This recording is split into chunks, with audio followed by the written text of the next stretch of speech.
pessoal, estamos começando mais um Dispositivo Sonoro. Eu sou Gabriel Aleme de Souza e hoje a gente está com outro episódio da nossa série de lives. E agora eu vou passar a palavra para o Diego, meu colega aqui de Dispositivo Sonoro. Boa tarde, gente. Hoje a gente vai começar aqui, como o Gabriel disse, né? Mais uma live. As nossas lives semanais, elas sempre vão estar disponíveis aqui para vocês no Spotify e no YouTube e no iTunes. Então, quem puder seguir a gente lá também, a gente está, além das lives, também tem alguns cortes que a gente está fazendo de alguns assuntos legais que acontecem nas lives. E a gente hoje está com um convidado ilustre aqui, o Braz Chediak. Bem-vindo, Braz. Muito obrigado.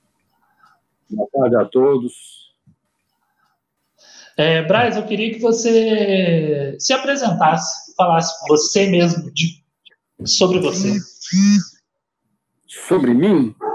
Não seria melhor você me apresentar? Porque a gente pode querer contar vantagem, aí fica meio feio.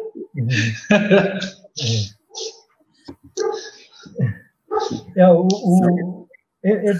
acho interessante vocês apresentar, Braz, porque eu acho que a concepção que a gente tem da gente mesmo é sempre subjetiva também, né? Por isso eu acho interessante se puder falar um pouco de você, quem você é, para quem não te conhece também, né? Essa nova geração me conhece pouco. E meu nome é Braz Chediak, eu sou diretor de cinema e escritor. Dirigi alguns filmes e às vezes sempre passo aí na Canal Brasil, passa muito do Filha Ordinária, da obra do Nelson Rodrigues, que é o mais passa aí, né? A Vera Fischer, Lucélia Santos, Zé Wilker, enfim, um elenco grande. Fiz Navalha na Carne com Jesse Valadão, Glaucio Rocha, Emiliano Queiroz, Dois Perdidos, Uma Noite Suja, Perdoa por Me Traíres, Álbum de Família, e Confissões de Frei Abóbora, com Tarcísio Meira e Norma Bengel e Jaqueline Minar. Enfim, um monte de filme. Longa-metragem eu fiz 10 ou 12 aqui no Brasil, fiz alguns episódios para a RAI, rádio, a RAI é a Eurovisione, a televisão italiana. Então, para lá eu trabalhei como assistente de diretor, assistente do diretor Jorge Moser, que foi o ganhador da Palma de Ouro em Cannes com o filme Continente Secreto. E trabalhei aqui com ele nesses filmes, como assistente, como fazendo produção também, e, sim, sendo uma ponte de ligação entre eles, porque eles não falavam português. E como eu estudei na Itália, morei na Itália, eu falava muito bem italiano e aprendi bastante com ele, né?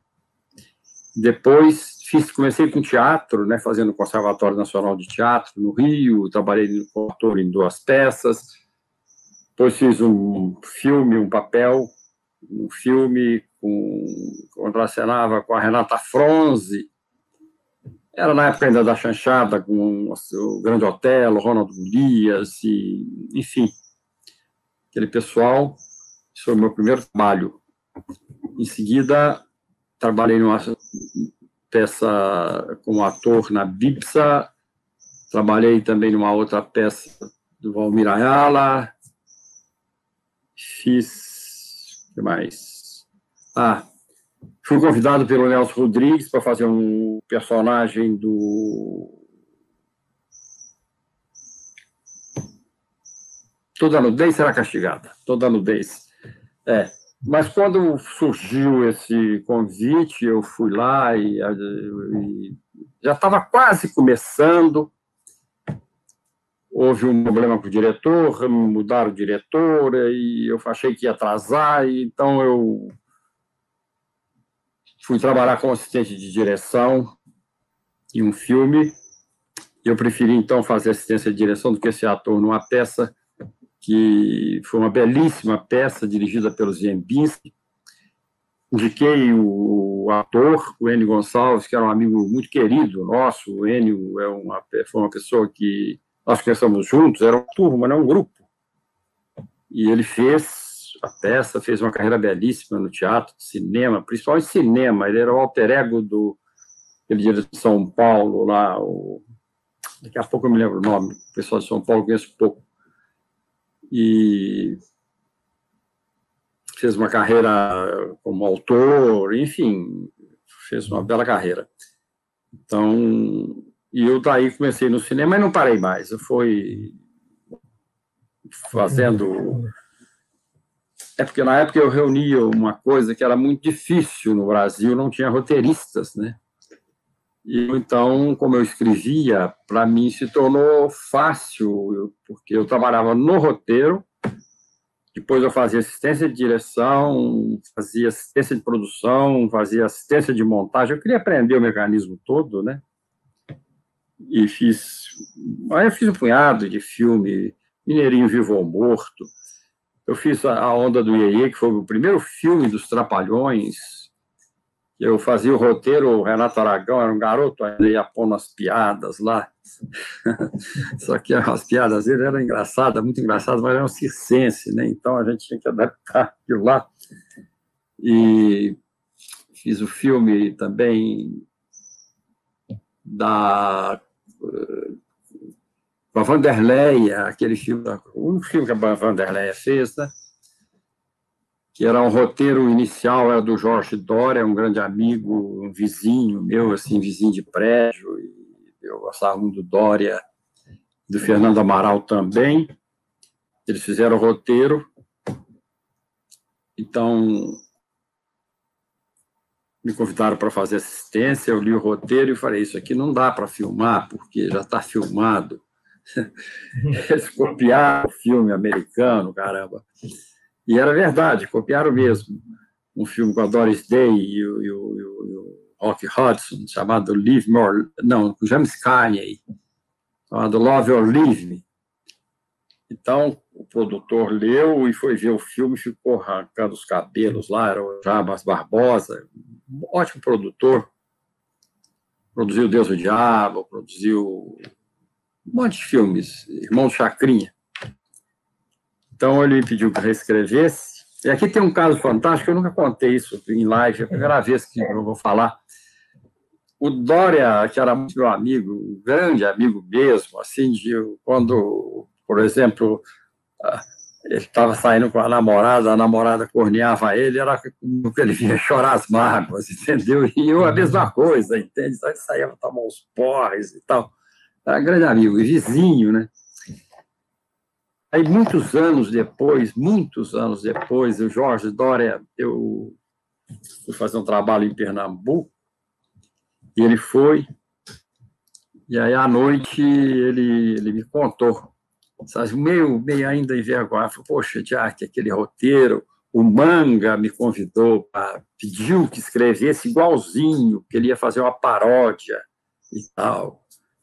Aí eu, claro que eu, Dória, qual é, na boa, porque o Manga era ótimo, né, nesse tipo de filme, é maravilhoso. Por exemplo, quando Hollywood fez Matar ou Correr, o Manga fez aqui Hollywood fez Matar ou Morrer, um filme com Gary Cooper, direção parece do Fred Zinnemann. O Manga fez aqui o Matar ou Correr, com o Oscarito e Grande Otelo. Pois ele fazia as paródias, né? Quando fez Sansão e Dalila, né? O célebre filme lá com aquela atriz linda, era o Victor Mature, e a Elamar, linda, maravilhosa mulher, que até hoje nós devemos muito a ela. Se não fosse ela, a gente não tinha o celular, ela era inventora. E aí ele fez aqui nem Sansão nem Dalila, né? Que o Oscarito era o Sansão, a Fada Santó era a Dalila, e era ótimo, né? Se enchia, o cinema lotava. Aí começou a fazer essa coisa, e fazendo roteiro, e trabalhando até que eu comecei a dirigir, né? Ia cruzando, muito interessante o cinema, a história do cinema, da literatura, da arte, que você vai conhecendo todo mundo. Por exemplo, Glauber, quando fez Deus... Eu estou olhando para o lugar errado, não estou mais olhando para baixo. Tem que olhar aqui? Tanto faz, tanto faz. Aqui eu olho para a câmera? Então, o Glauber, quando fez o Deus, o Diabo na Terra do Sol, era engraçado, porque o Glauber andava com o roteiro naquela época, era mimeografado a álcool, mas era dessa grossura, assim, ó, calhamaço.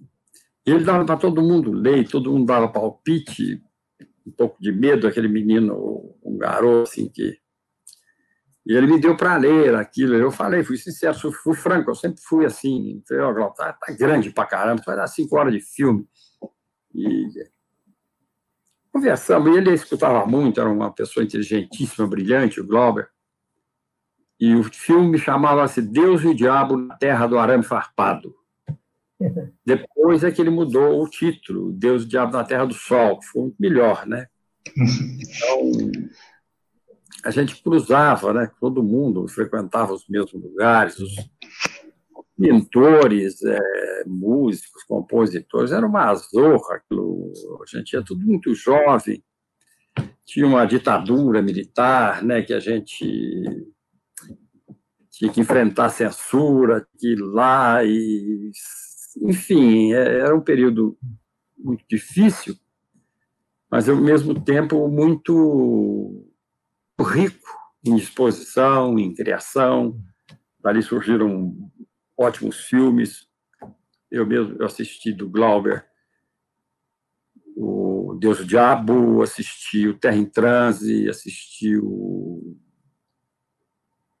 outro lá, que agora me esqueci o nome. Gostei. O Dragão da Maldade, achei bom. Mas aí depois eu assisti um outro que eu não achei tão bom. Aí eu não fui ver mais filme dele, a gente era até vizinho e batia muito papo. Eu falei, não gostava de ver, sabe? Eu achava, inclusive, que era um defeito meu de não ir ao cinema. Eu achava que aquilo lá era uma falha minha, uma falha grave. Aí eu vi uma entrevista do Fellini, e o Fellini fala que há 30 anos eu não vou ao cinema. Há 30 anos que nós tínhamos um filme. Depois eu vi uma do Rui Guerra falando a mesma coisa, eu não vou ao cinema. Eu falei, bom, então não é uma falha minha. E eu imaginei assim, você trabalha no banco o dia inteiro, chegar de noite você vai visitar o banco? Não vai, né? Então a gente fica enfurnado no tudo, não é? Tem vários diretores, né? Alguns são mais cinéfilos, outros são menos, né? Eu acho que vai muito da personalidade da pessoa. Agora até citando isso, ô Brás, você é natural de Três Corações mesmo, né? Sou. Né? E o que apareceu primeiro aí? Foi a literatura ou foi o cinema? É o seguinte, a minha vida sempre foi muito estranha, porque eu, desde pequenininho, para a ferroviária, estação de roça, então eu, desde pequenininho, eu morei fora. Bem criancinha mesmo, eu morei na casa do meu avô. Depois fui para o Rio de Janeiro, morar na casa de um tio. Foi um período maravilhoso ali. Eu vi até o dia que o Getúlio... Eu morava em frente ao Palácio do Catete. O dia que o Getúlio morreu, eu estava lá. Depois a minha tia me levou lá no Palácio do Catete para ver o corpo do Getúlio, etc. E meu colégio também era pertinho ali, era o colégio que também estudou Chico Anísio, tem uma turma lá.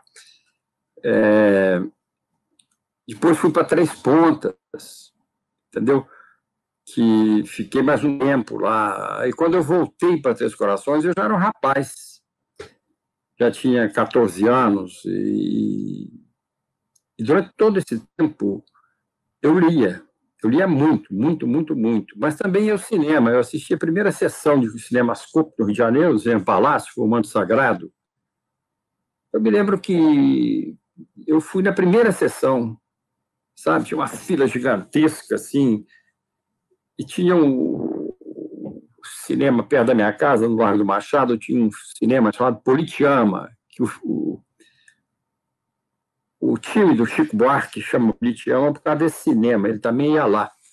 Então a garotada entrava pelos fundos, pulava a janela para não pagar, e assistir filme próprio, ou faroeste, que a gente gostava, mas era de faroeste, né? Então eu via os filmes.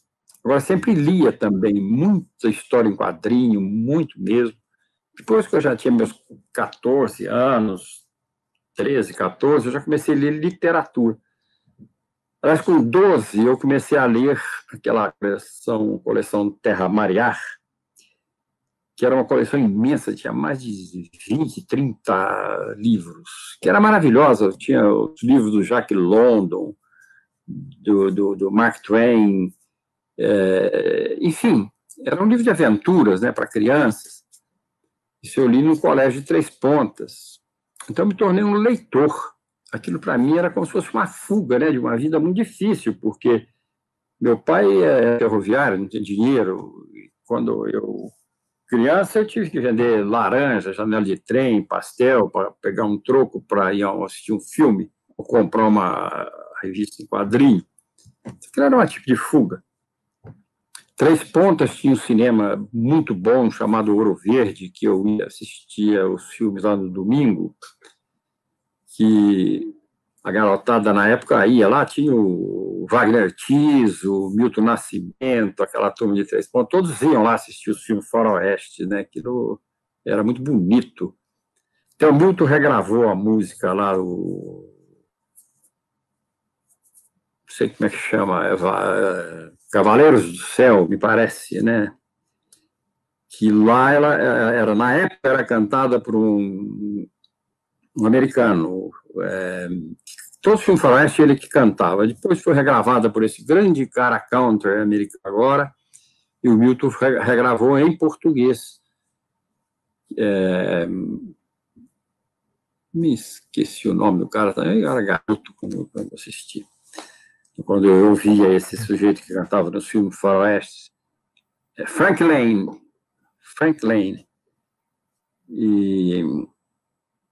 Então, era um negócio assim. Então, era a literatura e cinema, acho que vieram juntos, né? Vieram juntos. E as paixões, né, que os dois despertavam, tanto as atrizes, né, que a gente ficava apaixonado pelas atrizes, e pelas personagens, né? Eu fui apaixonado por Capitu.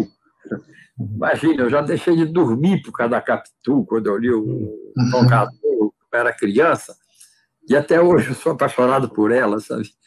Eu leio de vez em quando, estudo, tá? Agora o Machado, eu vejo assim, eu fico bravo quando as pessoas falam mal da Capitu. Por exemplo, o Dalton Trevisan escreveu lá que a Capitu traiu o Bentinho. E até ele diz assim, não, se ela não traiu, não foi o Machado que escreve, foi o Zé de Alencar. Eu fiquei bravo, eu publiquei, inclusive, dizendo que ele não entendeu nada, sabe? E calhou que tinha uma moça lá que estava publicando um livro em homenagem ao Dalton, né? E ela pediu para publicar uma crônica minha, que eu falo, não dele, mas da Curruíra, que é o símbolo da cidade de Curruíra, né? E nos contos do Dalton tem muito Curruíra, né? E eu falei isso lá, falei para ela, inclusive, disso, entendeu? E tem essas paixões, assim, né? Me moveram na infância, foram ficando. Então, são artes. As artes não é gostar muito de pintura, sabe? Assim, gostei muito do Modigliani, e gosto muito, né? Assim, muito. Eu tive uma companheira lá na Europa que era pintora, e então com ela eu aprendi um pouquinho de não pintar, que eu não tenho nenhuma aptidão com as mãos, mas compreender aquele universo daqueles pintores. A gente ia muito às galerias, museus de Roma, de Florença, enfim, viajava lá vendo aqueles museus, fim de semana, a gente ia, aprendi muito com ela, né? Então, as artes são... São bifurcadas, né? São, uma faz parte da outra, né? Ainda mais o cinema, né? Tem um pouco de todas as artes. Teatro também. Eu escrevi, até publiquei lá uma opinião minha que eu dei sobre uma peça dirigida pelo Farjala, e que eu gosto muito, eu acho um diretor revolucionário e tal. Aí depois eu estava vendo, ele disse que inspirou aquela peça nas pinturas do Goya, entendeu? E a anterior dele, ele tinha inspirado na pintura lá do... Não me lembro mais se era o Tintoretto, não me lembro, é muito nome na cabeça, né, gente? Ô, Braz, eu queria perguntar como que foi a sua entrada... Desculpa, acho que está com problema. Eu queria saber como que foi a sua entrada no cinema. Como que você entrou? Eu saí daqui. Tá, né? Agora eu estou me vendo. Uhum. É isso mesmo? Tá certo. Eu estou fazendo como se fosse um plano contra plano aqui. Tá. Agora eu estou vendo os três. Então, eu saí de Três Corações quando eu tinha 17 anos e eu fui para o Rio. Naquela época, tinha... ou o cara tinha grana e entrava para uma faculdade, ou entrava para o Banco do Brasil ou para o Exército. Eram as três opções. Então, nenhuma das três me fascinava, né? Então, eu fui para o Rio para fazer cinema. Eu saí daqui e falei, vou fazer cinema no Rio, entendeu? E fui. E lá eu... Aquele negócio, você chega e vai fazendo, aí faz, entende? Eu entrei no conservatório, fiz um concurso vestibular, vamos dizer assim. Me lembro, o professor de História do Teatro me perguntou sobre o Shakespeare. E ele perguntou, que ano nasceu Shakespeare? Nós estávamos no século XX, né? Eu joguei 100 anos para trás, entendeu? Pô, caramba, ele ficou me olhando assim, com aquela cara meia feia, né? Até isso eu errei, né? Mas fiz, e passei, consegui, entrei. E aí foi, de lá do conservatório, estavam montando uma peça na Bibsa, a Barca do Inferno, o Alto da Barca do Inferno, do Gil Vicente, dirigida pelo Paulo Grisoli. Depois se tornou um grande diretor, fez boas coisas na TV Globo, fez aquela série Maria Bonita, dirigiu boas coisas, Grisoli. E aí fui eu fazer um teste. Eu fui fazer um teste para um papel e... Interessante. Trabalhava lá como ator nessa peça o Jan Michalski, que se tornaria depois o papa da crítica do teatro brasileiro, né? Foi o maior crítico do seu tempo, o Jan Michalski, que era o crítico do JB. E aí eu passei. Entrei para o espetáculo. Era um sacrifício para mim, porque tinha que dançar. Eu nunca dancei na vida, eu não sei dançar, eu nunca dancei. Nem assim, sabe aquele negócio de bailinho do interior? Não tenho ritmo. Isso sempre me incomodou, inclusive. Aí eu falei, caramba, por que eu não trato eu aprender a dançar? Um dia eu conversando com o Enfio, aí o Enfio falou, mas eu tenho o mesmo problema, eu não consigo aprender a dançar. Eu falei, pois é, nós precisamos... Sabe por quê? Porque a gente escuta a melodia, nós acompanhamos a melodia, você esquece o ritmo. Então, para mim, a melodia era grande coisa. Você tem uma melodia, você põe o ritmo que você quer, né? Então, é interessante. Então, eu gostava mais da melodia, por isso eu não aprendi a dançar. E na peça eu tinha que dançar. Então, fazer o quê, né? Eu era um garoto, né? Assim, eu já tinha quase 18 anos, já tinha 18 anos.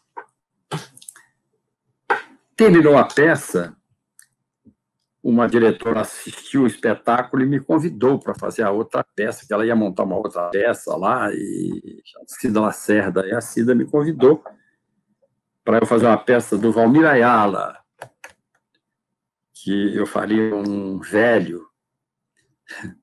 Eu fui fazer o velho, né? Então, eu fiz, depois fui fazer o filme como ator, lá no Herbert. Então, fui sendo levado naquilo, entende? Aí que eu resolvi, falei, eu vou fazer direção de cinema, né? Quando eu fui fazer o filme lá, eu vi que o ator, que ele era mais ou menos assim, eu vi o diretor fazendo a marcação, e olha que você sai daqui, anda ali, senta aqui, abre a porta ali, faz isso, fala aqui, ali, marcando no chão com o giz, não é para fazer isso. E falando com o fotógrafo, põe essa luz assim, corta ali, papapá. Eu achei aquilo interessante, pô, é legal isso, né? E aí eu falei, vou fazer esse negócio de direção aí. Aí comecei a trabalhar como assistente, né, aprendendo o ofício. Trabalhei com um grande diretor, que é o Aurélio Teixeira. Ele dirigiu Mineirinho Vivo ou Morto, dirigiu Três Cabras de Lampião, Entre o Amor e o Cangaço, dirigiu Juventude e Ternura, que é esse filme que eu falei da Vanderleia, esse também que a Renata Aragão trabalhou. Não tinha ainda os Trapalhões na época, era Didi e Dedé, que se chamava. E quem mais? Era um elenco um pouco grande, era Mário Lago, ela era Zé Augusto Branco, tinha, sei lá, tinha um elenco, um baita elenco. O outro, com a Vanderlei, tinha o Anselmo Duarte, que fazia o bandido. Tinha o Dória, parece que trabalhou também. Tinha, enfim, sempre punha aqueles elencos na época, né? E aí fui. E não sabe mais, né? E antes de você dirigiu o primeiro filme, você chegou a ser roteirista de vários filmes também, né? Fiz vários roteiros. Não só escrevi, como acontecia muito isso, que eu trabalhava no roteiro de um diretor, mas não era acreditado, entendeu? Porque senão ele perdia o autor do filme, né? Então não podia pôr roteiro também do fulano. Mas foi tudo assim. O Brasil, eu queria que você desse uma mexida, desse um tal, mas, pô, o filme é autoral e tal. Tudo bem, uma boa. Fazia por amizade, né? Porque a gente não ganhava muito para fazer esse tipo de coisa. Como roteirista, não. Eu vou fazer um roteiro, aí o produtor ou me paga pelo roteiro ou me paga pelo tempo. Eu trabalhava pelo tempo, sabe? Incrível que pareça, no começo os produtores diziam, epa, mas aí você vai demorar. Eu digo, como demora? Naquela época, roteiro era tão difícil que eles demoravam 1 ano para fazer roteiro. E quando eu fiz o primeiro roteiro, eu fiz em 18 dias. De longa-metragem? Aí ficou aquele negócio, mas como? Não tem mistério, entendeu? Aí fui escrevendo, até por filmes que eu fiz assistência, como Mineirinho Vivo ou Morto. Aconteceu isso, eu fui ver a leitura do Mineirinho. O Roberto Farias tentou fazer, não deu. Aí o outro lá tentou, não deu. Quando o Aurélio foi fazer, ele me convidou para a leitura do roteiro, estava o Herbert Richards, foi na casa do Jesse Valadão. Aí estava a Gracinda da Freire, Jesse Valadão, Herbert Richards, estava o Léo Juzzi, que era o autor do roteiro, era o Léo Juzzi. E nós fizeram uma leitura em voz alta, aí o Jesse gostou, tudo bem, ótimo, beleza, e cada um analisou, e eu não gostei, eu fui franco, eu falei, não gostei, eu achei isso aí babaca. Foi um mal-estar, o Léo me olhou assustado, tal, aí o Herbert Rich pegou e falou, olha, eu concordo com o Shediac, esse filme aí eu não produzo, não. Aí foi aquele silêncio, né? Aí o Jesse ficou, poxa, Jack, você acha que tem que mudar? Eu falei, não tem que mudar nada. Tem que escrever outro. Simples. Mudar, escreve outro. Aí na mesma hora, aqui, isso era rapidíssimo. Quanto tempo? Eu falei, 3 semanas. Pronto. Fechou. Aí falei com o Léo, desculpa, eu sou profissional, você também é, você já recebeu tua grana aí, vendeu, não tem que devolver. E pronto. Aí fizemos o Mineirinho. E era assim que a gente trabalhava, entendeu? O cinema era muito precário. Pra você ter ideia, ontem eu estava vendo um letreiro de filme, que eu não assisto, né? É muito difícil assistir cinema. Eu estava lendo um letreiro de filme, falei, mas ele tem mais de 200 pessoas? Entendeu?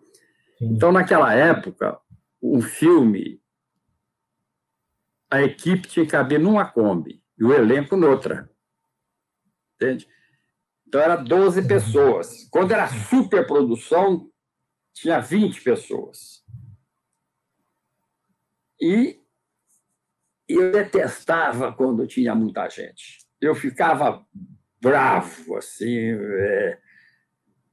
aquela coisa no ouvido, entende? Assim, para mim tá bom com 6 pessoas. Não preciso mais que isso para fazer um filme. Então tem que ter fotógrafo, o assistente de fotografia, a maquiadora, a produção, direção, um assistente. Continuista nunca. Sabe, o pessoal até já falava comigo quando chegava alguém lá no estúdio. E a a continuista era menina, né, uma mocinha. Ela vinha, eu sou continuista, sou o Shediac que vai começar um filme. O pessoal falou, nem fala com ele, porque ele tem um pavor, que eu tinha mesmo. Porque eu dizia, eu estou fazendo uma cena, às vezes você demora, o ator errou. Repete. Aí a câmera não foi legal, repete. A luz deu oscilada, repete. Entendeu? Então você vai, quando você chega na 10ª cena, você consegue aquela unidade perfeita, está tudo perfeito. Aí a continuista diz, espera aí, mas o ator pegou o copo na cena anterior, ele pegou o copo e pôs aqui, nessa ele pôs aqui. Você sabe? Mas, porra, eu não vou mudar uma cena para um copo, entendeu? E você tem como corrigir esse problema, entende? Simples. Isso aí você consegue tirar na montagem, não interfere em nada. E as moças, coitadinhas, elas tinham razão, elas queriam fazer bem o trabalho. Se você não repete, elas ficam tudo de cara feia lá. Pô, vai dar errado, eu que sou culpada, vai dar errado. Não, ninguém é culpado de nada, então não precisa. Pronto. Entende? E era assim. Em Brasil, já que você está comentando aí da questão do continuista e tal, e desse ingresso inicial como roteirista, né? Até um autor roteirista francês, o Carrière, fala que o roteiro é o sonho de um filme, ao passo que o encenado é o filme possível, né? Então, você que já teve essa experiência dos dois lados, como roteirista, como diretor, inclusive do mesmo filme, eu queria saber como que você encara essa conversa. Igual você falou do continuista, por exemplo, se o roteiro preveu lá o personagem pega um copo. Como que se dá esse diálogo entre o papel do diretor e do roteirista que idealizou isso, que sonhou isso, né? Como que você acha que acontece essa conversa? Não tem. Não, o cara comprou o roteiro, eu pego aquele papel todo, mando em casa antigamente, a gente põe de mola, e pronto, ele não ia ser filmagem. O roteirista não tinha que ir a filmagem. Entendeu? vender o roteiro. Assim como eu vendia um roteiro, eu não ia ver. Aliás, não ia ver nem o filme, para ser sincero, entendeu?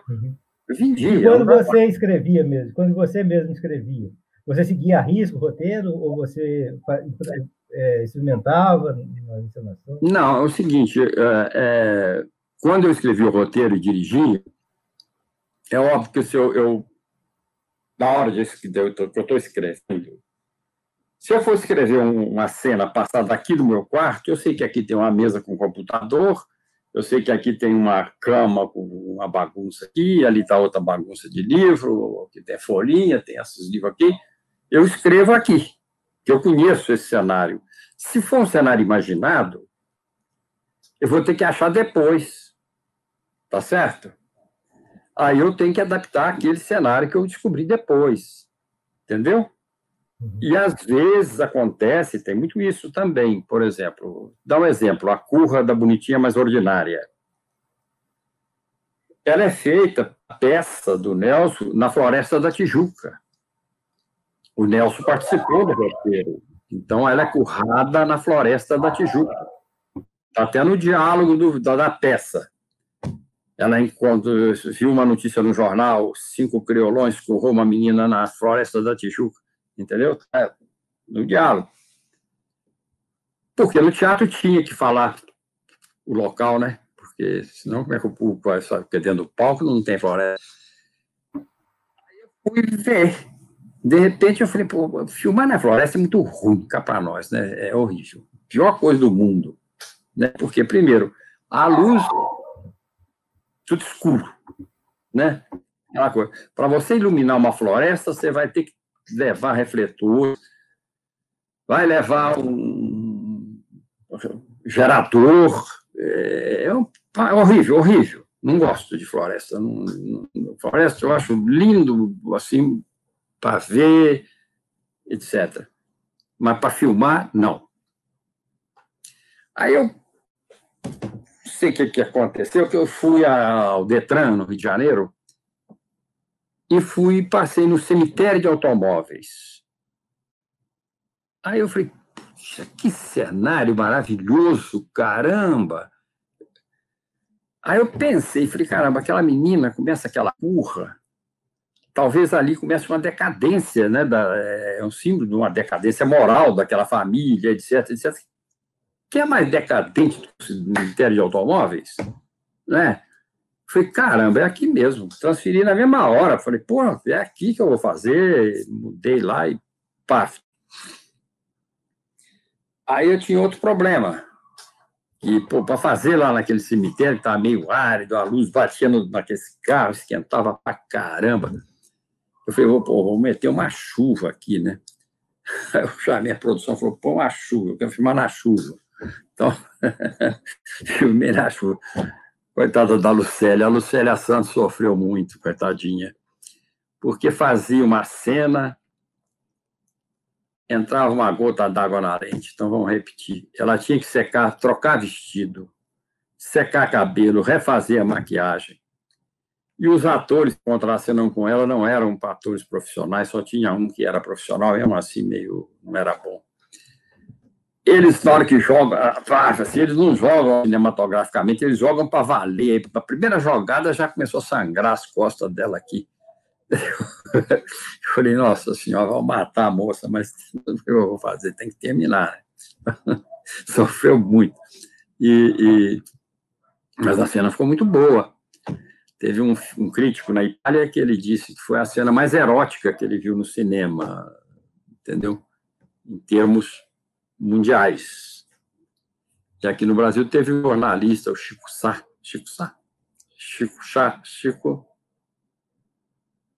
acho que é Chico, sei lá, que escreveu no Estadão, na Folha, também falando a mesma coisa.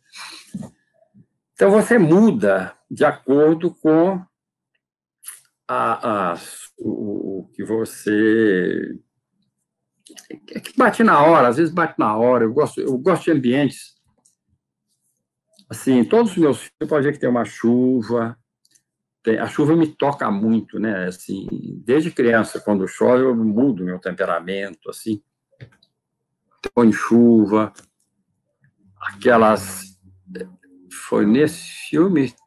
também tem no Bonitinha, tem uma chuva numa escadaria, né? Esse dia a Vera até me mandou uma mensagem falando, poxa, já que você lembra, você me fez subir, eu e o Vil, com aquela escadaria, não sei quantas vezes, não sei, com aquela chuva. Então, o Navalha todo passado na chuva. Isso que eu ia te perguntar até, Brás, que você está até comentando dessa questão. Por exemplo, Navalha, uma coisa que me chama muita atenção dele é os cortes. Somente na parte do quarto, eu quase não vejo os cortes. Assim, é muito orgânico assim, os cortes, porque tem muitos planos de sequências e tal, né? Isso já foi planejado na hora do roteiro, no caso. Aqui, o Navalha é o seguinte, todo o plano foi muito estudado antes. Eu rodava um por dia, eu começava às 7 da manhã em ponto e rodava às 7 da noite em ponto. Os atores já estavam esgotados. Aí eles passavam aquele cansaço para a tela, né?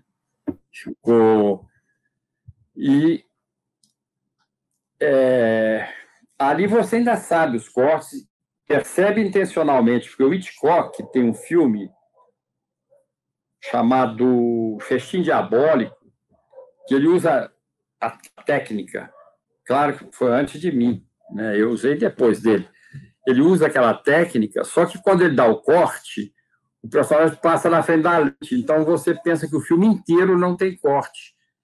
Igual esse que filmou agora, ganhou o Oscar aí em 1900 e não sei quanto, como é que chama aquele filme? 1917, né? Tem o Birdman também. Parece que o filme inteiro é um filme só, mas não é, entendeu? Ali tem vários cortes, só que o diretor é o Sam Mendes, né? O Sam Mendes, ele criou assim o corte, e o cara, às vezes, ele passa atrás de uma árvore, assim, ele cortou ali, entendeu? Você não nota, você acha que aquele filme inteiro é feito com um plano só, mas tem vários cortes ali. Inclusive, a história, ele não diz de onde ele pegou aquela história, o Sam Mendes ele não falou. Mas aquela história não é dele, não. Aquela história é uma história americana, você pode ver na internet, procura no Google, chama Carta ao Garcia. Essa história veio desde a Guerra da Secessão, lá, não sei o quê, que ela é aquilo, entendeu? O cara dá aquela missão e o sujeito vai e cumpre. Pronto, isso é Carta ao Garcia. E ele fez a adaptação para o filme dele, ficou maravilhosa. Pô. Eu sei porque eu sou estudioso, mas ninguém nota, nem eles lá nos Estados Unidos, eu não vi nenhuma crítica falando isso. Entendeu? É a mesma coisa, o Tubarão, do Spielberg. Vocês assistiram o Tubarão, do Spielberg? O que é o Tubarão? O Tubarão é uma peça do Ibsen, O Inimigo do Povo. Um inimigo do povo. Então, se você pegar o filme do Ibsen ou ler a peça do Ibsen, é o tubarão. Só que na peça do Ibsen não é um tubarão, é a peste. Entendeu? Que vai começar a atacar pessoas. Entende? Então, o cara que adaptou nos Estados Unidos, adaptou muito bem, ficou belíssimo. O filme Tubarão é um belo filme. A peça foi filmada, inclusive, com aquele ator americano. Ela foi filmada lá na Noruega e foi filmada também nos Estados Unidos, com aquele Steve McQueen fazendo o médico, sabe? E é a cara do Brasil hoje. Se você ler a peça, caramba, é o Brasil, está acontecendo no Brasil exatamente igual a peça do Ibsen. É interessante. No Brasil e em outros países do mundo, né, uma pandemia que surge, né, aquela coisa toda. Então, mas eu estou falando isso por causa de quê? Porque você perguntou o que é mesmo, foi do roteiro, eu divaguei. Do Navalha na Carne, né, que eu tinha perguntado. Então. Aí o Navalha, a gente estudou muito, eu estudei muito fotografia. Eu morei ali, naquele lugar ali, morei onde a Glaucio faz o trotuar, eu morei naquele edifício. Então, eu conhecia aquelas prostitutas todas, tudo minhas amigas, eu conhecia muito bem aquele ambiente. Era um edifício mítico lá, não sei se existe, já, acho que não existe mais no Rio, era edifício Souza, a Rua do Passeio 70. Morou o Antônio Maria, morou o Fernando Lobo, o pai do Edu, morou... Ih, rapaz, morou tanta gente ali do jornalismo, das artes naquele edifício. Só que quando eu fui já não tinha mais ninguém ali, já tinha um ou outro, um pintor, um negócio assim, mas que eu sou de outra geração, né? Eles são de uma geração bem anterior à minha, né? E ali era uma zona de prostituição, na realidade ali é a Lapa, né? Então, nós estudamos muito para ter aquela luz refletida, usamos chuva, depois o Martin Scorsese usou maravilhosamente bem naquele filme dele, Taxi Driver, né? Usar a chuva como elemento de refletir luz para... Como faziam os alemães, naquele filme do Murnau, etc., cinema noir americano da década de 40, que eu gosto muito de cinema noir, sabe? Eu tenho a frustração de não ter feito um filme noir. Eu gostaria de ter feito. Até pouco tempo atrás, a Lucélia ainda falou comigo, Shediac, vamos fazer um filme noir e tal. Eu falei, eu não tenho história agora, eu não tenho... Não existe mais estúdio. Eu parei com o cinema quando acabaram os estúdios. Porque eu falei, eu não vou pegar um roteiro, ficar lá no Capitalista esperando ele me atender para fazer captação, isso eu não sei fazer, não sei fazer. Não tive essa graça divina, entendeu? Mas eu gosto muito de cinema noir. Então, o Navalha sofreu essa influência, né, de cinema noir, cinema alemão. Tem uma cena ali que ela é bastante interessante. Eu nunca tinha falado para ninguém. Meu filho matou. Meu filho, quando viu, falou: pô, pai, você chegou a cena do fulano. É isso mesmo. Elia Casa fez o bonde chamado Desejo. Aqui no Brasil chama uma rua chamada Pecado, né? Quando o Marlon Brando pega a Vivian Leigh e começa a bater nela e mostra, olha a tua cara, como é que você tá velha, feia e tal.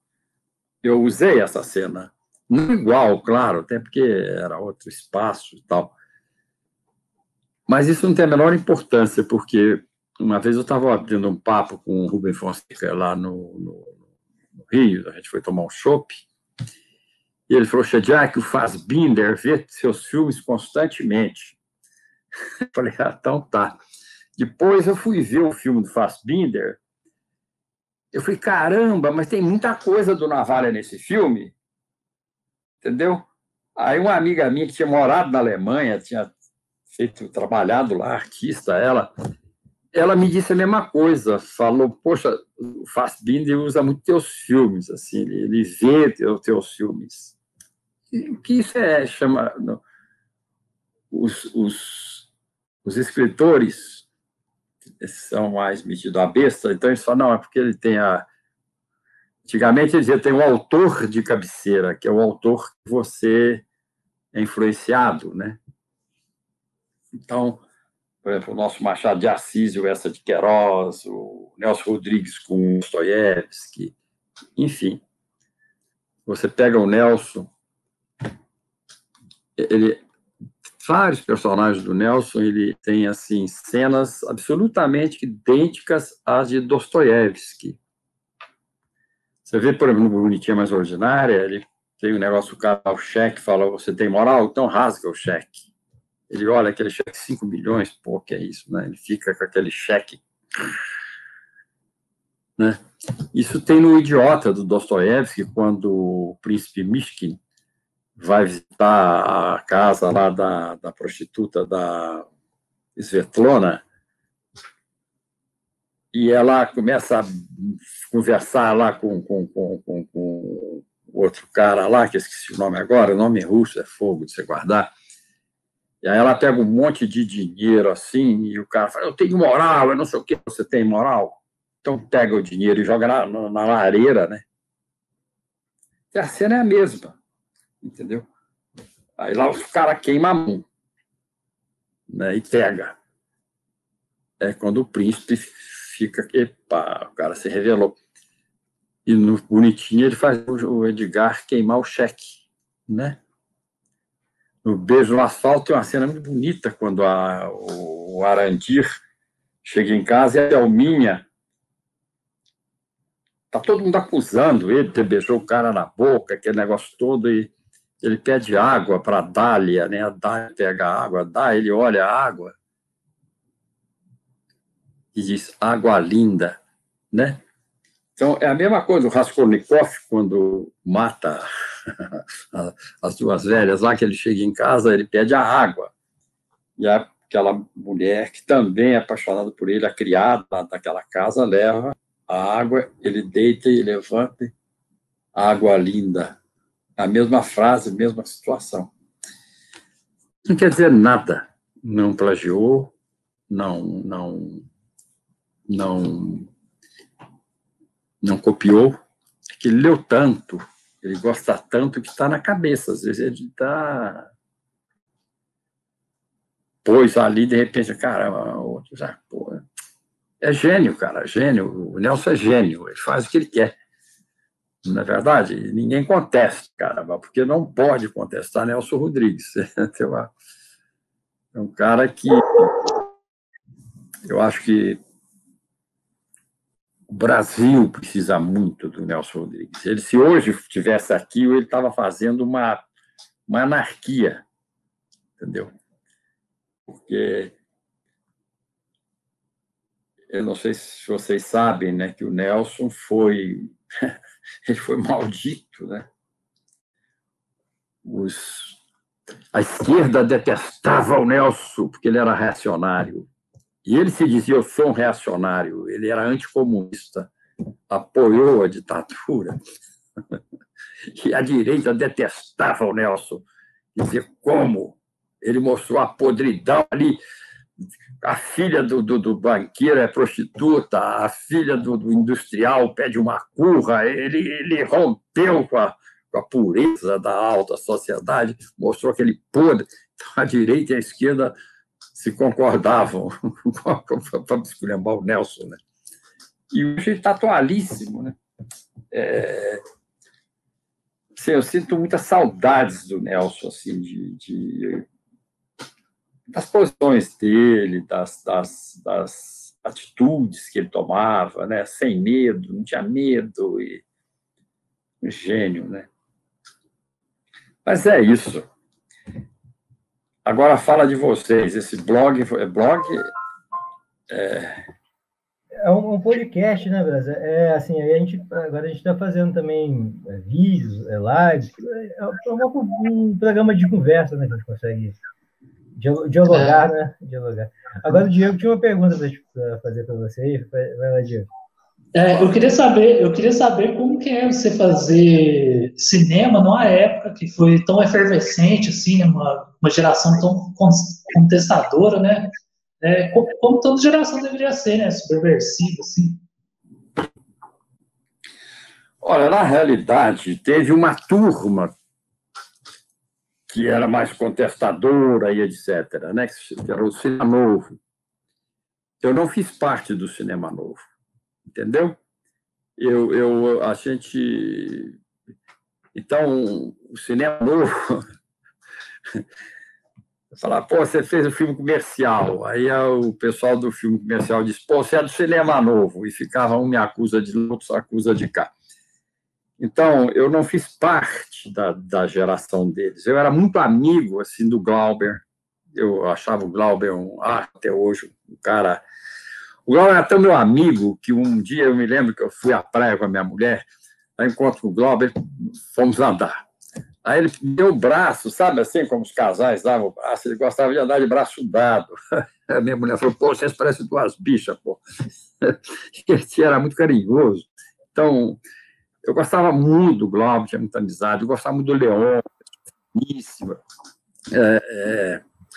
Enfim, Nelson Pereira, Nelson se preocupava, inclusive, eu fumava muito, né? E o Nelson está sempre preocupado, já que para com isso, para de fumar e tal, aquela coisa. Mas isso assim, como amigo, como coisa. Cinematograficamente, eu achava que os filmes deles, não do Nelson, né? O Nelson e o Glauber são exceções. Depois o Leon também passou a ser uma exceção, que ele fez alguns filmes bem acessíveis, né? Eu achava muito hermético o cinema novo. Eu achava que era um cinema mais de cabeça. Por exemplo, quando o Leon fez Menina de Ipanema, caramba, eu estava na rua da Menina de Ipanema, entendeu? Então, eu imaginava outra coisa, assim. Ele fez um filme cabeça, entende? Tanto é que o filme dele não foi bem, quase ninguém viu, etc. Então, tinha uma turma que fazia cinema para crítica. E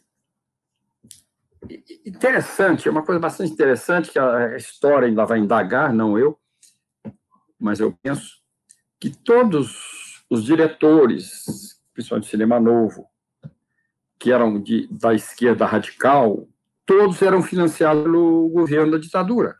Era uma coisa estranhíssima, entendeu? Eu fui dizer, mas como o cara está fazendo ali parte, de repente a Embrafilme deu tantos milhões, a Embrafilme foi um bala de gato, né? Então havia muita coisa estranha. Eu não. Entendeu? Era, o Nelson Rodrigues chamava os comunistas do Antônio. Antônio era um restaurante na Lagoa, que era bem caro, né? O pessoal ia tomar um uísque caríssimo e tal. E, de repente, o pessoal que eu vi que era do cinema comercial, que era um cara mais quadrado, era tudo casado, ia para casa depois da filmagem e tal, ou ia para Fiorentina, onde eu ia. Eu ia para Fiorentina, ia eu, Jesse Valadão, Leila Diniz, enfim, Geraldo Del Rey, aqueles atores que o ator não tinha esse problema. Você vê, a Leila trabalhava o filme, não tanto faz. A Leila foi continuista do filme do Coimbra, parece Madonna de Cedro, entendeu? Ela era livre, tá nem aí, não é? Então, o Geraldo foi para a Globo, o Jesse fazia aquele filme dele lá, enfim. Então, havia essa turma. E eu trabalhava com estúdio. Hein, Brás, aproveitar que você já está comentando isso, explica para a gente, assim, que hoje em dia, assim, pelo menos a nossa geração não tem muita ideia como que eram feitos cinema nessa época, de onde que vinham os recursos, né? Como se conseguia fazer um filme nessa época de 60 e 80? Ali tinham duas coisas. Um era estúdio. O estúdio tinha 2 estúdios grandes no Rio, São Paulo tinha outros. No Rio era Herbert Richards e Atlântida Cinematográfica. E tinha um subgrupo, que era Magnus Filmes, os Farias, tinha lá RFF, de Roberto, Reginaldo, Riva, tudo Farias. Fazia os filmes dele. Então, os estúdios nos contratavam. Eu sou um diretor, então o estúdio quer fazer um filme. Ele me chamava, dizia, Jack, eu estou querendo fazer um filme, assim. Você quer fazer? Eu digo, deixa eu dar uma olhada, veja o roteiro. E estava ou não. Ou então, eu pegava um roteiro que eu escrevi, que eu achei que ia dar mais ou menos, e ia lá no estúdio e dizia, estou com um roteiro aqui, vocês estão a fim de filmar. E aí, fechava. E tinha o pessoal, o outro lado, que era o Instituto Nacional do Cinema, que financiava, que era um órgão governamental, era gerido pela ditadura militar. E depois, quando já estava estofado, que não cabia mais de dívidas e de gente, fecharam, deixou de existir. Quando deixa de existir, você não deve nada, porque o cara não existe aquilo, você deve para quê? Para ninguém. Então, acaba as dívidas. Aí abriram a Embrafilme, que continuou sendo a mesma coisa, só que começou do zero. Entendeu? O Instituto Brasileiro de Cinema trouxe para o Brasil, foi o Tambellini, o Flávio Tambellini, pai desse Flávio Tambellini, novo diretor aí, pai dele, que era cunhado do Roberto Campos, ministro, avô desse Roberto Campos Neto, que é o diretor do Banco Central agora. Então, ele trouxe o modelo da Polônia. Na Polônia, o Instituto Nacional da Polônia tinha 12 funcionários. Aqui no Brasil, a Embrafilme acabou tendo mais de 4.000. Era um cabide, assim, sabe? Pô, estou precisando arrumar um emprego. Um padrinho político, vai lá para a Embrafilme, diz que eu que mandei. Chegou um ponto em que não cabia gente, eles combinaram, pô, você trabalha na parte da manhã, eu trabalho na parte da tarde. Mas não dava. Então, vamos fazer o seguinte, você fica um mês de férias, a gente trabalha um mês, o outro, tal. Uma saleta do tamanho do meu quarto, eles faziam um monte de tabique, que uma cadeira, que outra cadeira, ali outra cadeira, outra cadeira. Era uma loucura, e todo mundo era autoridade em cinema. Isso é que deixava louco. Eu nunca entendi. Eu fui uma vez à Embrafilme com o Nelson Rodrigues, quando nós saímos, nunca vou me esquecer disso. Estava esperando o elevador, o Nelson olhou para mim e falou, Chediak, isso aqui é a Torre de Babel. Eu falei, é mesmo, é a Torre de Babel. Todos entendiam de cinema, até um dia eu fiquei até possesso, porque tinha uma menina que... Aqui, pra você te dar uma ideia, aqui na minha cidade, Três Corações, tinha um cara aí, o pai dele era um general, e ele serviu aqui, esse menino foi criado aqui, fez muitas amizades e tal. Ele levou daqui da cidade, tinha uns 5 ou 6 que trabalhavam na Embrafilme. E todos eram especialistas em cinema. Um dia teve uma reunião de sindicato, uma das meninas, foi minha colega de escola. Ela começou a me ensinar a fazer cinema. Eu olhei para a cara dela assim e falei, mas você faz o quê? Não, eu sou funcionária do sei o quê, do departamento jurídico e tal. Eu não diga. Sabe? Era engraçado, e ao mesmo tempo triste, né? Triste. Está aqui ainda esse pessoal, sabe? Continua assim, porque continua aí pendurado, assim, um na Casa da Cultura, outro não sei o quê e tal. Eu falei, meu Deus, isso era do Brasil inteiro, cara. Então tinha essa outra fonte de renda. Se levasse a sério, olha, o cinema brasileiro, ao invés de fazer, na época, vamos supor, 80 filmes, podia fazer, sei lá, 500. Quando falaram, foi no governo... Eu não me lembro mais se foi o... Não me lembro se foi o governo Itamar Franco. Itamar Franco, não foi antes de Itamar, muito antes. Que acabou aí no filme? Não, acabou no Collor, governo Collor. Foi um pouquinho antes. Surgiu um boato que ela ia cortar um pessoal. As meninas, algumas, se engravidavam, porque aí não podia mandar embora. Eu tinha uma amiga minha amiga, ela, inclusive, que eu achava ela bonitinha, até tinha assim, uma quedinha assim, né? E, de repente, poxa, já que eu estou grávida. Eu falei, mas como grávida? Ficou grávida como? Falei, não, pô, o Embrafilme está mandando, eu engravidei, não pode me mandar embora. Eu falei, que é isso? Não, isso, sabe, é muito sério. Mas você tem que compreender também, aí vai ficar desempregada, é a miséria, não sabe fazer nada, e ali ela tem um status, né, que chega lá o ator, o diretor, enfim. Mas a miséria é humana, né? Eu tinha essas duas fontes. Quando acabou, foi o Ipojuca, que era o secretário, era o Ipojuca, né? Foi Ipojuca Pontes. Ipojuca acabou e não sabia o que fazer, na realidade. Ele era meu vizinho, era maior que eu.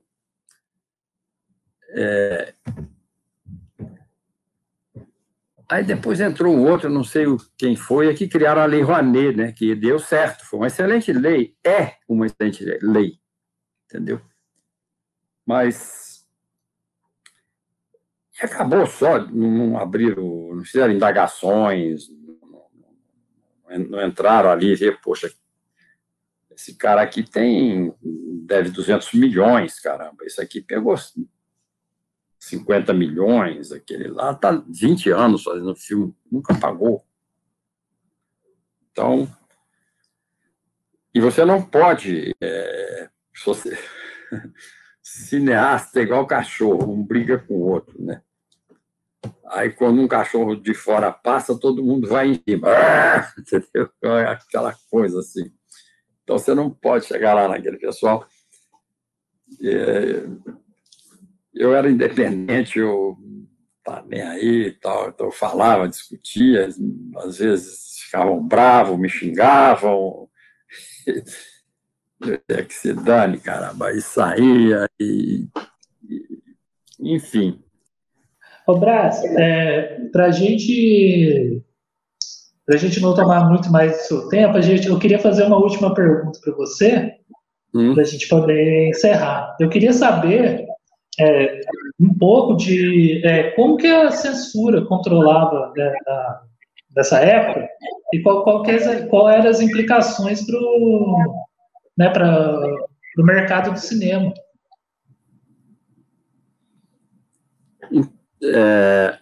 Então, a censura, na realidade, ela se preocupava mais com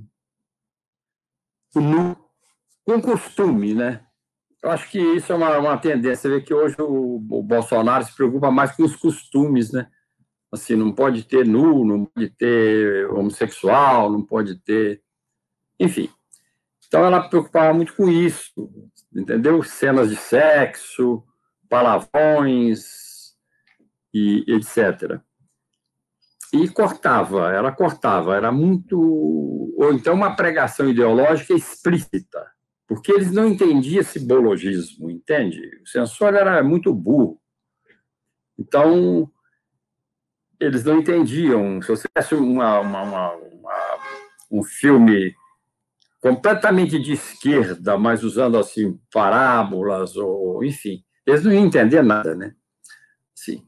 Agora, nu não podia, então era difícil.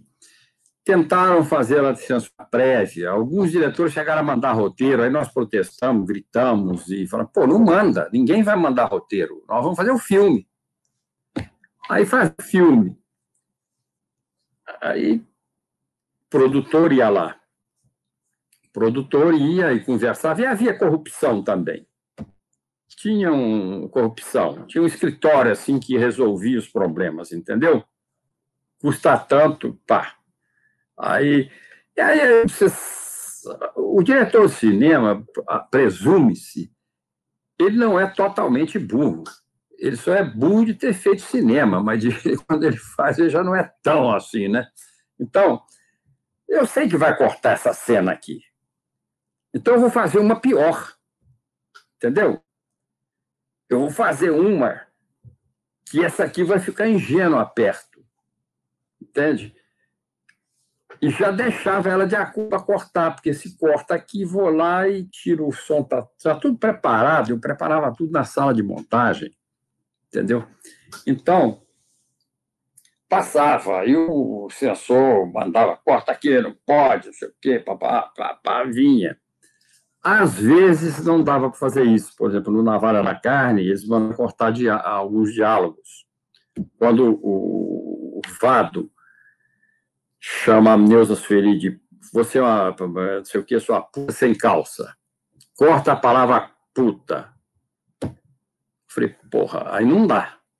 Aí eu redublei, pus vaca, entendeu? Que 2 sílabas, 2 sílabas. Mas eu pus num tom acima, eu não equalizei o som. Entendeu? De toda a parte censurada eu não equalizei, deixei um tom acima intencional. Quando passou no cinema, o filme foi um sucesso gigantesco, até porque estava proibido, depois vai, né? Então, quando eles viam que sei o que, a sua vaca sem calça, o público gritava dentro do cinema, urrava dentro do cinema, sabe? O público percebeu que o filme era de pé em todas as sessões. Todas as sessões, assim, o pessoal levantava. O Cinema Odeon, que era o maior cinema do centro, né?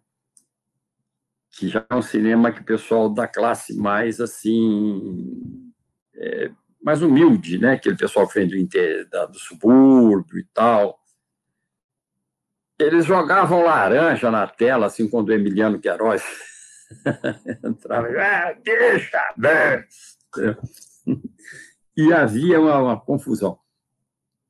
Mas lotava, o cinema ficava assim, nós pensamos, achei que, bom, ele vai ficar, chamava circuito cabeça, que eram os cabeças, os melhores. Então ele entrou no circuito cabeça. Eu falei, vai ficar 2 semanas, no mínimo. Ficou 12, sabe? Assim. Então, a gente driblava a censura dessa maneira. Também existia, teve um general que ele disse o seguinte, quando eu fiz um filme, ele disse que eu estava querendo destruir a família brasileira. Que ele entrou no cinema por acaso, e quando ele viu o filme, ele viu que era uma pornografia e tal. E deu isso numa entrevista, cara. Aí o Nelson Rodrigues leu. E o Nelson escreveu uma crônica, dizendo, senhor general, ninguém entra no cinema por acaso. O senhor chegou perto, estacionou seu carro, desceu do carro, entrou numa fila, porque o filme é sucesso, comprou ingresso, passou na roleta, esperou começar a sessão, entrou e sentou, não tem acaso. O senhor quis ver uma coisa, chegou lá, não encontrou. O senhor quis ver pornografia e não encontrou. Está bravo por isso. O Nelson era de direita, mas ele não gostava de censura de jeito nenhum. Ele dizia, censura eu não admito nem de Jesus Cristo. Entendeu? Então, a gente tinha essa... E tinha um negócio que a gente não podia ter medo. Entendeu? Se você tiver medo, você não cria. Se você falar, bom, a censura aqui vai cortar isso, então eu vou chegar mais para cá. Teve um outro cara lá que falou assim, não precisa, quando o casal entra no quarto, já se sabe o que vai fazer. Então, põe a câmera aqui e fecha a porta. Entendeu? Então, aí se aquilo fica na cabeça. Se você tiver medo, você tira o time, não faça, porque vai te podar. Então, nós tínhamos essa coisa de... A gente sabe que existe a censura, mas nós temos que fazer o cinema. A gente sabe que se ceder à censura, ela vai recrudescer, entendeu? Ao mesmo tempo, você não pode bater pesado contra ela, porque estávamos numa ditadura. Então, engana. Vamos enganar a censura, né? Tipo, sei lá, como eu disse, faça uma cena pior. Ela vai cortar aquela cena. Entende? Se o cara vai falar assim, uma palavra merda, vai mandar cortar. Mas eu ponho 20 palavrões na frente para terminar com merda. E o merda fica tão humilde, tão tímido, que ele fala, deixa, merda tem importância, deixa isso aqui, pronto. Então, era assim que a gente fazia. Okay. Em Brasília, a gente tem uma pergunta aqui do Marcelo. Ele tá perguntando assim, O que ele acha que mudou em relação a fazer teatro, TV e cinema daquela época para hoje em dia? Qual que você acha que é a diferença? Olha, Marcelo, o seguinte, naquela época, o teatro existia com mais exuberância. O teatro, para você ter ideia, tinha companhias que viviam do teatro, né? Tinha a Tônia Thierry Altran, tinha o Teatro do Sete, estou falando só do Rio, né? São Paulo tinha um punhado, tinha o TBC, enfim. Então, teatro dava público, não precisava de ser patrocinado. Hoje precisa. O cinema existia, hoje não existe. O cinema hoje é um milagre, porque você vê o seguinte, não tem verba. Não tem verba, a arte está sendo maldita, esse novo poder. Esses dias eu li um artigo absurdo, um negócio assim que tinha não sei quantos milhões, que chegou dia 31 de dezembro, não sei se vocês viram isso, aquela verba estava ali para diversos projetos, teatros, filmes, projetos sociais. O cara da Secretaria de Cultura, ele não assinou até 31 de dezembro, porque aí a verba voltou para o Tesouro. Inclusive, tinha um projeto que eu li, que era lá do Nordeste, patrocinado por uma empresa, porque era pela Lei Rouanet, por uma empresa grande de lá, que era um projeto de arte com surdo-mudo. Olha que absurdo. Um projeto assim que ia custar, sei lá, R$500 mil no ano, não é? Ia dar emprego a muita gente, tirar um monte de crianças surdas, mudo, de toda uma região, para conduzir aquilo para um caminho melhor. Ele não assinou. E depois ele declarou que não assinou intencionalmente. Aquela coisa nazista, que inclusive o cara declarou lá que o cinema, a arte brasileira, será heróica, aquele Goebbels de Algibeira, né? Aquele garoto lá, idiota. Ele não é idiota, não. Tanto é que ele está no exterior e está fazendo. Isso tudo é planejado. Isso não tem nada. Isso é o Steve Bannon, lá nos Estados Unidos. Aqui está. Ontem descobriram um grande financiador americano para esse tipo de comportamento. Não é só no Brasil. É aqui, é na Hungria, é na Polônia, é na Turquia, Erdogan, lá. Então, hoje, está muito difícil nesse sentido. Agora, no outro sentido, assim, antigamente, uma lata de negativo, para você ter 5 minutos de filme, custava não sei quantos R$1.000. Era muito, sabe? Hoje você faz um filme com celular. O Ed Wood, não foi o Ed Wood, foi o Woody Allen, não. Como é que ele chama o pintor lá, aquele cabelo louro assim. Ele disse uma coisa incrível, ele falou, no futuro todo mundo vai fazer seu próprio filme. Hoje você faz um filme celular. Eu tinha um curso de teatro aqui, saiu uma menina, que ela chegou aqui, coitadinha, ela era mendiga, ela era pedinte, a menina. Genial a menina, genial. E se tornou uma excelente musicista. Depois ela saiu daqui porque ofereceram para ela uma bolsa desse negócio. Depois ela fez uns 3 ou 4 filmes com o celular dela. Do professor dela, que é um celular mais moderno. E ela veio me mostrar em casa. Eu fiquei embasbacado, eu falei, mas como? Falei, quem escreveu fui eu. E quem dirigiu fui eu. A câmera fui eu. Ela só não faz a câmera quando ela está atuando, porque ela é excelente atriz, sabe? Falei, meu Deus, é perfeito.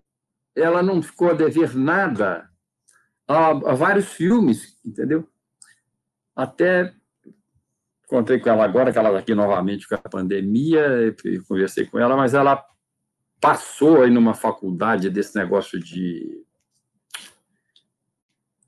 não sei o que, de internet. Sabe essas coisas assim que moderna aí de engenharia, não sei o quê, entendeu? Que eu fui até pesquisar, falei, será que isso não é uma besteira, coitadinha, a menina é mendiga, né? Então você tem que dar uma assistência. Aí fala, essa menina já passar nisso é um milagre, são as pessoas mais me pagam atualmente no mundo. Que é, sabe essas coisas? Eu falei, cara, mas é gênio. Então você vê filmes, tem festivais no mundo inteiro hoje de filme celular, entendeu? Então tem esse lado, você pode fazer, é só você querer fazer. Se nunca fez um filme, eu aconselho a fazer, mas fazer com quem sabe tecnicamente. Não quer dizer que você vai ser só técnico. A técnica ela tem que ficar a serviço da arte, não ao contrário. Mas você tem que aprender a fazer um corte, não é? A dar uma gramática no seu filme, a fazer, para não fazer aquela bobagem já do cinema chamado underground, né? Que fazia, hoje não faz mais. Que, de repente, a fala principal está lá num plano longo, a fala que não tem importância, quando o cara assim, eu vou tomar um café, está em close, vou tomar um café, né? Aí quando ele fala, vou te matar, está lá longe, entendeu? Ficou feio, né? Tirou a densidade do filme, né? Então você tem que aprender a gramática. E faz qualquer filme, e faz bons filmes. Eu já assisti alguns, poucos, vejo pouco, me mandam muito, mas eu prefiro não ver, né? Assim como eu prefiro não ler também. Mas os poucos que eu vi, achei tão bons, assim, sabe?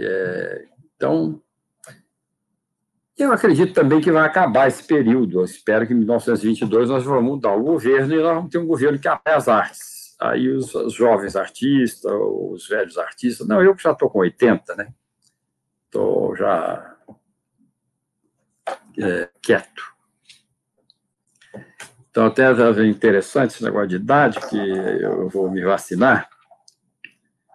E aqui na minha cidade, eu não completei 80, então não posso entrar nessa linha. E aí, depois de amanhã cedo, eu vou para São Paulo, eu vou lá para vacinar lá. Já três pessoas já me perguntaram a mesma coisa. Você vai como? Eu falei, eu vou de carro. Mas quem vai dirigir? Eu digo, eu. Mas não é perigoso? Eu falei, mas por que é perigoso? Qual é o problema? Né? Porque eles acham que o velho já está assim, meio, sei lá, sem equilíbrio, enfim. Ainda eu corro um pouquinho, eu sei que eu corro, mas essa vez eu prometi para o meu filho que eu vou mais devagar. Que alguma vez eu fui daqui a São Paulo em 3h30, aí eu falei, realmente, não exagerei, só vi as multas que chegaram, eu falei, nossa senhora, demais. Agora eu vou devagarzinho. Mas, enfim, isso aí. Falei muito, vocês não falaram nada, só... Mas quem é o convidado é você, Brás. A gente está aqui para ouvir mesmo. Eu acho. eu sou mais... Fala. Eu acho uma oportunidade incrível estar conversando com você aí, que já tem tanta experiência, né? Com artes, e a gente está aqui mais para ouvir mesmo, para aprender, né? Eu sou mais de contar história, né? Eu gosto mais de contar história, assim, já me cobraram muito de... Assim, por que você não escreve a história? Eu falo, não vou escrever história, tem a minha história. Minha história já tem, né?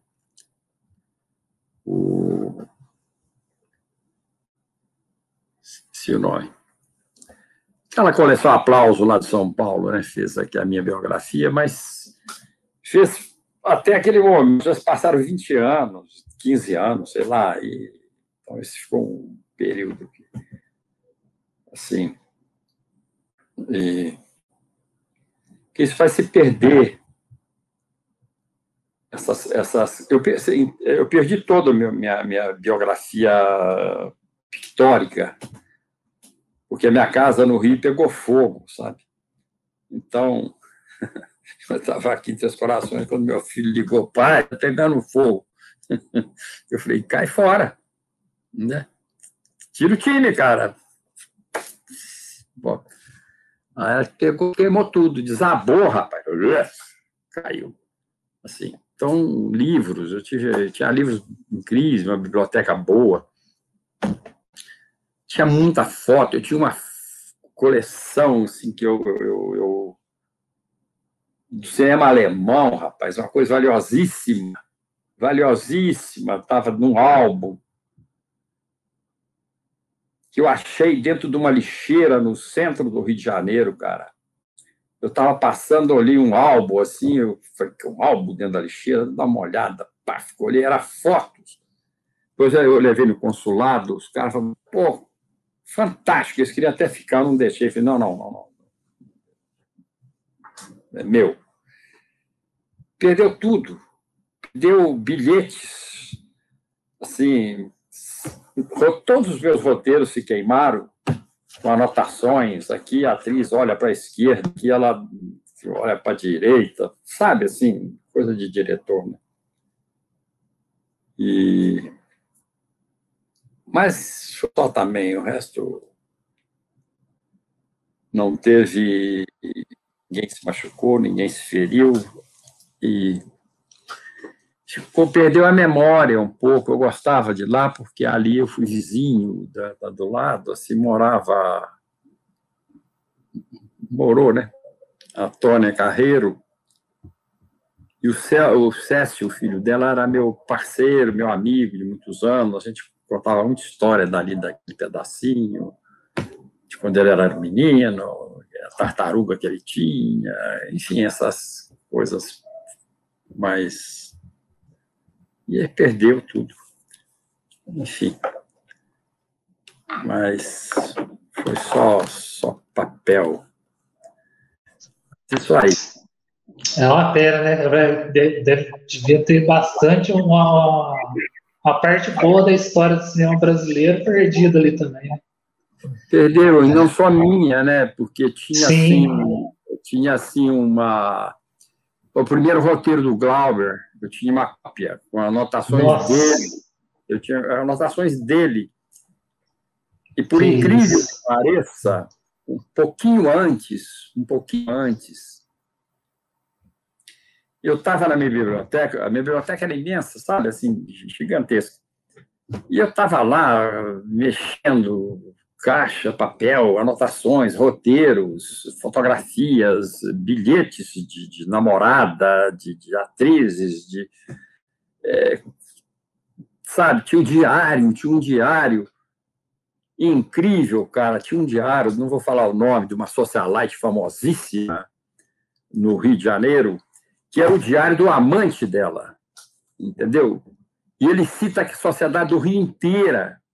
Quando eu mostrei aquele roteiro, assim, escrito à mão, no caderno, todo mundo falou, Jack, isso aí, você vai...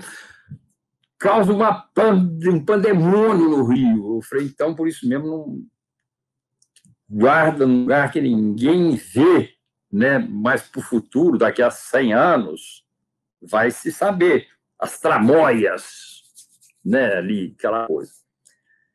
E, por incrível que pareça, cara, aí eu descobri uma caixa grande, assim, com um monte de coisa do Juscelino Kubitschek, que quando houve o golpe militar, que ele foi caçado, e tiraram do escritório dele aquele monte de coisas que achavam que poderia comprometer e levaram para minha casa. E estava lá. Aí eu comecei a folhear, caramba, é negócio do Juscelino. Falei, meu Deus do céu. Eu liguei para um tio meu e falei, tio, eu estou com essa papelada aqui assim, tal. Ele falou, meu filho, está todo mundo atrás disso. Eu falei, está aqui. Ele foi na mesma hora, ele falou, eu estou indo para aí. Ele saiu lá, pegou o motorista dele, correu lá, olhou, nossa senhora, isso aqui é a vida do Juscelino, está aqui. Eu vou levar. Falei, leva, pode levar, leva tudo. Aí ele levou. Ele levou para Dona Sara, levou lá, mostrou para Dona Sara. Tinha um livro escrito. Me lembro qual. Está tudo no Museu JK hoje lá. Coisa. Ia pegar fogo. Pegar fogo aquilo. Eu ia subir. Eu vou te contar uma coisa para vocês saberem. Isso eu até já escrevi, importância não, porque eu trabalhei com o Juscelino quando ele já era senador, ele não era mais deputado, presidente, era senador.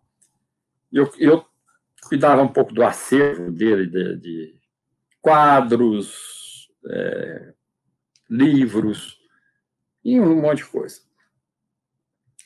Então, tinha livros, primeiras histórias de Guimarães Rosa, que na primeira página, a dedicatória de Guimarães Rosa era um conto, porque eles serviram juntos na Revolução. O Juscelino era médico, o Guimarães Rosa era médico, os dois foram colegas aqui em Passa Quatro, na Revolução.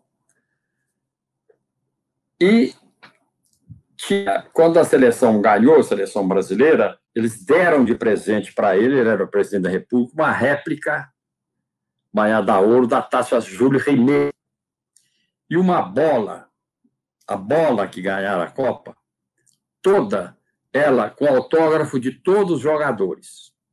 E para que a tinta não saísse, mandaram bordar com uma coisa finíssima, parecia uma seda, aquelas bordadeiras da Ilha da Madeira, sabe? Os autógrafos. Ficou ali. E eu tomando conta. Aí foi o Robertinho Ribeiro, que foi secretário do... Trabalhava lá com o Roberto Farias. Robertinho Ribeiro foi lá no escritório do Juscelino e falou: ô Brás, vamos para a Copa do Chile. Eu queria ver se me empresta essa taça e essa bola para filmar, para começar lá um documentário, assim. Eu falei, não pode, o Juscelino está na ONU. Isso aqui é dele, não é meu, caramba. Eu falei, não, mas é uma semana, a gente te entrega de volta. Eu pensei, falei, então tudo bem. Leva, mas daqui uma semana, antes dele voltar, porra, porque isso fica em cima da mesa ali. Nunca mais. Depois eu fui cobrar o Robertinho, me roubaram a taça. Eu falei, mas como roubaram a taça, Robertinho? Pô, roubaram. E a bola? A bola o Pelé pegou, está lá no Museu do Pelé, em Santos, aquela bola que está lá, ele roubou do Juscelino. Tá? E eu fiquei... Falei, nossa senhora, como é que eu vou fazer, né, para falar com ele, né? Eu não falei, né? E nem o livro do Guimarães Rosa foi eu mesmo que roubei. Mas não roubei, eu roubei para devolver, eu peguei para ler, né? Aí tinha um cara lá, foragido, lá, líder sindical, que estava foragido, se hospedou na minha casa. Aí ele, quando saiu, eu banquei o idiota, né? Mineiro, bobo, né? Nascido ali na Rua da Cutia. Ele falou, poxa, você me empresta um livro, eu vou ler, porque eu vou a Três Rios, que a polícia aqui já está se aproximando, mas eu e também fez a mesma coisa, me entregou. E era uma coisa que entrava para a história do país, para a história da gente, de nós todos, né? Então, e assim foi, né? Destruiu tudo, os quadros já não foi para... Não sei com quem que ficou, cada um invadiram lá, né? A coisa foi meio braba, né? Mas a taça, a bola e o livro fui eu mesmo responsável, né? Foi o que eu... Tá doido, foi essa daí. Emprestou, o cara meteu o pé. O Robertinho está vivo até hoje. Ele foi ser secretário do pé, hoje ele está vivo, ele mora em Brasília. Esses dias ele viu o negócio do meu filho. Meu filho fez o que ele fez na televisão lá, e ele entrou em contato com meu filho me deu o meu celular para ele me ligou. Já deve estar aí com uns 90 e tantos. Eu nem falei nada com ele, só bate-papo. Você está bom, está verdade. Achou a taça? Perguntar para ele. Ô, Braz, eu agradeço você demais, cara, pela sua presença aqui, pelas aulas que você deu para a gente aqui e um pouco da história do Brasil que você contou. Essa live foi uma live mais longa um pouco, né? E a gente gostou muito de que fosse assim. Não, live é live, meu filho. Live não tem como cortar, não. Eu agradeço todo mundo que assistiu, que acompanhou aqui com a gente. Essa live ela vai estar disponível depois no YouTube e no Spotify. Quem puder dar uma força lá, curtir e seguir a gente, né? Eu queria abrir um espaço aí, Braz, para você quiser dar uma última mensagem, falar suas redes sociais, alguma coisa que você quiser. Tá, Spotify eu não sei o que é não, mas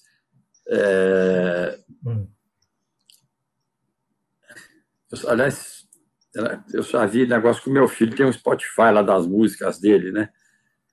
E quando puderem, ouça, meu filho é músico, já fez muita música para teatro, cinema, televisão, para novela, etc. Yassir, com Y, Shediak. O que eu posso dizer é o seguinte, é um conselho, né, aos jovens que querem fazer teatro, querem fazer cinema, querem fazer literatura, que o primeiro caminho e o único caminho é ler. Ler muito. Para você escrever, você tem que ler demais. O ator tem que ler muito. Tem que ler demais. O diretor de teatro, o diretor de cinema, tem que saber muito. Você tem, para dirigir um filme, dirigir uma peça, eu acho que você deve saber muito de literatura, muito de pintura, muito de música, enfim, de tudo, entende? Porque são artes que se entrelaçam. O cinema, por exemplo, tem todas as artes, a televisão, mesmo sendo feito muito depressa e etc., mas não tem importância. Você vê trabalhos geniais na televisão, trabalhos muito bons. É uma nova linguagem, não é que a televisão é ruim, não, a televisão é muito boa. E é uma nova linguagem. A televisão hoje está para o cinema, assim como o cinema esteve para o teatro e o teatro esteve para a literatura, entendeu? Então, o conselho que eu dou para os jovens é esse: ler, ler, ler. E, aliás, repito até as palavras do Zé Vilker. O Zé Vilker, eu vi uma entrevista de uma atriz, aí não me lembro quem, me lembro, que ela estava dizendo, trabalhou numa peça com ele, e ele já era mais ou menos famoso, e ele pediu para ele, ela pediu para ele um conselho, e ele disse isso também: leia muito, leia muito, leia muito. O Zé Vilker tinha uma biblioteca muito grande, lia muito mesmo. E todos, sem ler, não se vai a lugar nenhum, entendeu? E nunca acredite quando o cara diz: eu não li nada. Isso às vezes é uma brincadeira quando você fala o Nelson Rodrigues: eu nunca li nada, só li o Dostoiévski. Ele lia tudo, o Nelson. E todos os caras leem demais, né? E não ter preconceito. Nunca ter preconceito. Você vê, por exemplo, uma música do Beethoven, né? A Nona Sinfonia do Beethoven, é uma obra obra-prima da humanidade, é uma obra-prima da humanidade. Isso vai ficar para sempre. Enquanto houver ser humano, vai ver uma obra-prima do Beethoven, uma peça do Shakespeare. Mas você pega, por exemplo, acho que é rap, esse Amarelo do MC, como é que chama? Fez esse álbum, Amarelo? Emicida, né? Hein? Do Emicida? Emicida. Escuta você que beleza que é esse álbum, mas analisa, pensa, por que chama Amarelo, né? Você vê o rap, quando começa aquele cara falando, aquilo é um suicida, você vê acompanha a imagem, que ele está mostrando ali, inclusive tem muita influência do Hitchcock ali, ele mostra, assim, uma varanda, embaixo é o precipício, não é? Então, ele mostra aquilo lá onde há um monólogo de um suicida. Até o título, é por causa do Setembro Amarelo, né? Do Setembro do Suicida. Então, analisa, pensa, né? A letra. Então, o ano passado eu morri, esse ano eu não morro, né? Essa coisa toda. Por que ele convidou o Pablo Vittar, que chama Vittar, né? Pablo Vittar e aquela outra moça que canta, entendeu? Tem um motivo aquilo ali, porque foram cantores ali, cantora, que foram excluídas, né? Foram pessoas que viveram na beira do abismo. Então, você vê que beleza que é essa música. Analise bem e veja, né? Assim como você vai analisar uma obra do Mozart ou de qualquer. Então, não tenha preconceito contra nada. Até o Caneta Azul, se você estiver ouvindo, não xingue, entendeu? Ouça, entendeu? Ouça. E o artista com conceito não merece esse nome. Então, esse é o conselho que eu dou para todo mundo, não ter preconceito e ler muito, lê e pensa, né? E Caxias. E assistam os filmes do Shediac aí, que são muito bons, né? Você não falou, mas e tem os contos, os livros também, o pessoal lê, né? Então é isso aí. Então, muito obrigado por vocês me convidarem, eu fico muito honrado e eu me sinto muito honrado que os jovens me procuram, eu gosto de gente jovem. Eu acho até um problema para mim que sou velho, né? Então eu acho acho muito bonita aquelas moças jovens, assim, lindas, né? Então, fica difícil. Mas a juventude é muito bonita, então é bom ver os jovens que renovam, né?